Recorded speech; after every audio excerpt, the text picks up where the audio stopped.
Hello everybody, and welcome back to another video. In today's video, we'll be taking a look at the 2024 Republican primary, and because there is a debate that will be happening tonight, which I'm sure many of you will be watching, I want to talk about the state of the race, because I haven't done one of these in at least 6-7 weeks, and it's almost kind of ironic, because usually I would say a lot has changed, so it's time for an update, but the thing is, not a lot has changed. In fact, I would argue that my preconceived notions or my priors for this primary are only getting stronger. I'm now more, with every week that goes by, I get more and more confident that Donald Trump will win the primary. I get more and more confident that it will not be close.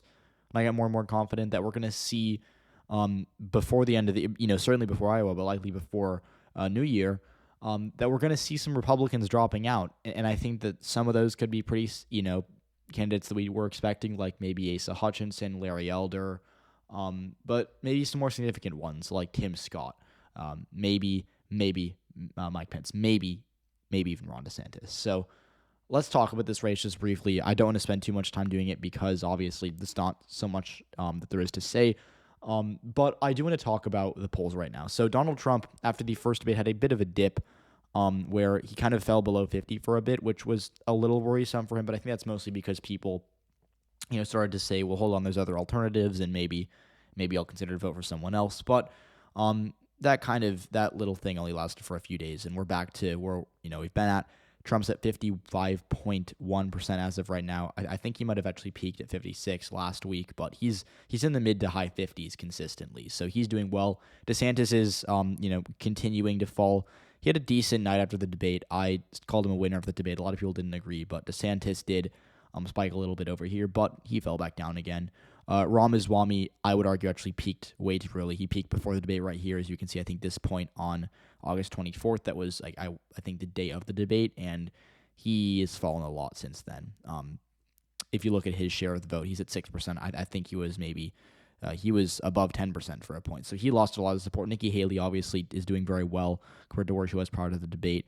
And then everyone else is really just kind of in this bad below, and Mike Pence, Chris Christie, Tim Scott lead the bunch. Then you got people like Doug Burgum, Asa Hutchinson, Will Hurd, and obviously Francis Suarez dropped out, so it doesn't really mean much anyways. But beyond Trump, there's kind of, to me, three tiers, right? There's Trump is in, he's in a league of his own. Then you have DeSantis, Ramaswamy, and Haley, who I think DeSantis is obviously polling the best, but I don't think he has any greater of a chance than Ramaswamy and Haley, but that's also because I don't really think any of them have a chance, but they're polling well, and I think that they could have some respectable showings in some of these primaries and caucuses.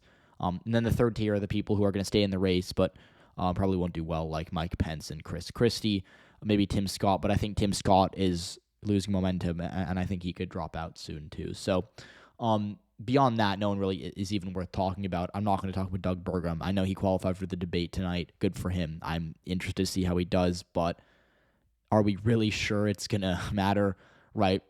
I think he might have a better performance than he did last time because obviously he, I think, tore his Achilles the morning of the debate and wasn't even sure he'd be able to make it. So, we'll have to see what he does. I think he could do better, but this is an expectations video. It's just kind of broadly about the state of the primary. And that kind of brings me to the next point, which is, are we sure this debate even matters, right? Because obviously I think people should watch it. I will be honest, I'm not sure if I'll be watching it because I might have other things to do, and watching a debate for a primary that's probably already decided isn't the best use of my time, but debates are fun to watch, and I think that it's still worth it. You're still going to learn things. You're still going to have good insights. So I will probably tune into part of it.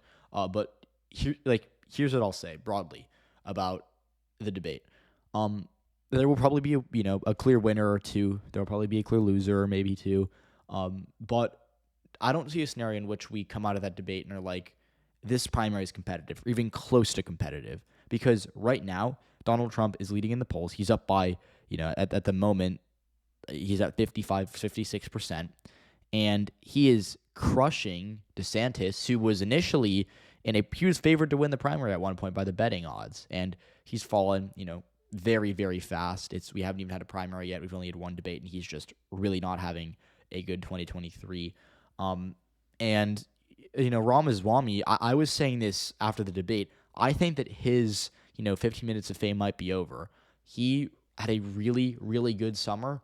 I think he went from kind of a joke candidate no one really knew about, in the spring to a contender maybe to some people by August. But I think that debate really hurt him. And I think that he got, at the moment, a lot of people were saying he won. I was saying that he lost because I don't think that he appealed to anyone outside of the people who are already going to vote for him or who are going to vote for Donald Trump. He did not expand his base. He did not do anything to really establish himself, and he was picked on. You could tell that on a personal level, out of the 8 candidates on the stage, he was by far the most disliked. Haley didn't like him, Christie didn't like him, Pence didn't like him, and I don't care if they're going to win the presidential primary, but when you have 3 people that really want to go after you on stage, it's hard to maintain, a good night when that's happening. So I think Ramaswamy isn't really going to do much. Nikki Haley is obviously surging.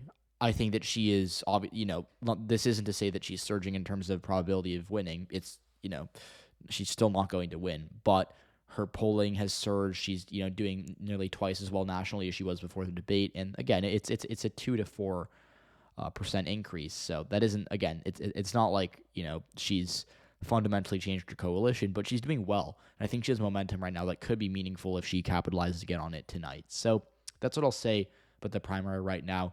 I would expect some dropouts that maybe we're not expecting. I think the best bet is Tim Scott, by the 31st of December. But who knows?